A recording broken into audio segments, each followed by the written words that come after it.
What are all the things I gotta get done before I go to Thailand?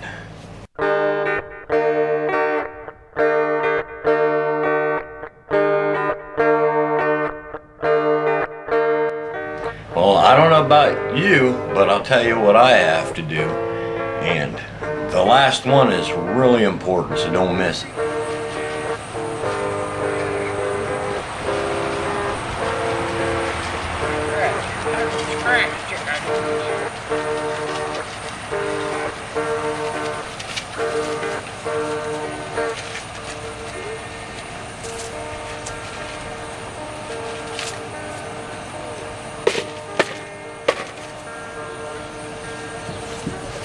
I'd say the number one first thing to do is make sure your cell phone is unlocked so when you get there it still works. Well, you may have to get a SIM card, but that it will still work once you put that SIM card in there. And then while you're here, before you even go, since you're going to use the same phone, make sure you download Line and WhatsApp, because in Asia, that's what everybody uses. Like here, we use Facebook Messenger and the regular text messenger, but over there it's Line and WhatsApp. So don't forget, you want to have that so you can start texting with your new girlfriends right off the bat. Another thing you want to do, I know, is learn Thai better. I know a little bit of Thai, nit noi, but not very much. And the more you know Thai, the more they appreciate it in Thailand. Now, people speak English in Thailand. A lot of people do, but not everybody. And if you go way out into the just Thai places that aren't so much tourism spots, you'll find lots of people who don't speak Thai. And so if you can speak it, even if you butcher it and do a terrible job at pronouncing the words and whatnot, they still really appreciate the fact that you're trying. It'll make them like you so much more. So I know a little bit, I want to know a whole lot more before I go. Now for me, the easiest way to learn a language is Pimsleur. You can find it at pimsleur.com. I'll try to remember to leave a link to it at the bottom of the video. I'm not sponsored by them, I'm just saying that's how I do it. That's how I learn other languages. It's a quick and easy way to do it. Then you want to also remember to put Google Translate on your phone. Another thing that I've been practicing and getting kind of good at actually is to get up early in the morning and get things done that you can get done, and go outside and do as much as you can in the morning, and then also do outside kind of stuff during the evening, and then leave the heat of the day for a time to go indoors in the air conditioning and do things that need done, like editing videos or playing music or whatever. Do that in the AC during the heat of the day. And of course sleep at night. And for me, I have to have some AC to sleep in.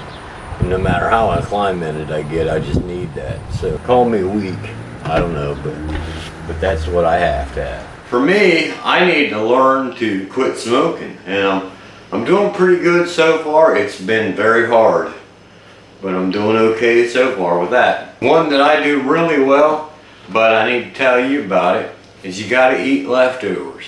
You have to eat leftovers. And what I'm saying is this. I'm not going to get into a long discussion, and I know people are going to want to argue with me, but I know this to be a fact because I've been through it. If you listen to everything they tell you, I don't know about wherever you're from, but if you listen to everything they tell you in the Western countries, they'll teach you stuff like, if you have chicken, it's got to go straight into the fridge. You can't let it sit out for a little bit and then eat it again. Or pizza, you can't let it sit out overnight. You have to put it in the fridge if you're not eating it right away. And all this other stuff, you know. But the truth of the matter is, what that does is makes our immune systems very weak.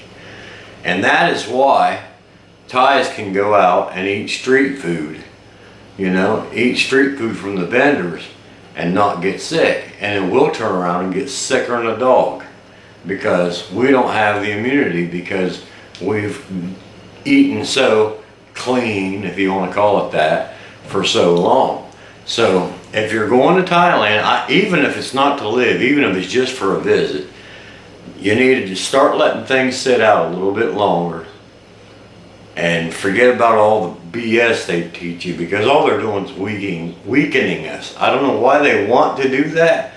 Maybe it's just so you'll spend more money on electricity with your refrigerator. I don't know why, but that's all they're doing, is making us weak. And so if you're going to go somewhere where they have street food and street vendors and stuff, and you want to actually partake in their food, then at home here, don't put everything right in the fridge, you know. Leave stuff sit out for an hour, 2 hours, a couple of days. I mean, a little bit longer as you go, and you will build an immunity up. Now, I mean, some food poisoning is really bad. You don't want to get salmonella. No, you don't. But a lot of food poisoning is very mild. It won't do that much to you. You just don't want to have it, because it'll ruin your vacation. It'll ruin your trip. And if you're going to be there for more than a month or so, then you will actually build up a tolerance to stuff in that amount of time. But why spend your whole time there, or a whole month of your time there, getting used to things that as a human you should have been able to do a long time ago? You know, our stomachs are so acidic. There's only one animal that I know of who has a more acidic stomach than a human, and that is a buzzard or a vulture. And that's because humans started out eating just about like the buzzards and the vultures did. Just about. And that's what we were made to eat. Eating something off of a sidewalk vendor should definitely not be any big deal to our stomachs. The fact that it is just shows you how weak we've become. And we don't need to be weak, do we? No, we don't. Yeah, so eat leftovers. Eat really leftovers. Start small and grow bigger and bigger till you can leave your food out for 2 days and eat it and it don't hurt you. And if you get sick, don't sue me. I'm just telling you what I'm doing.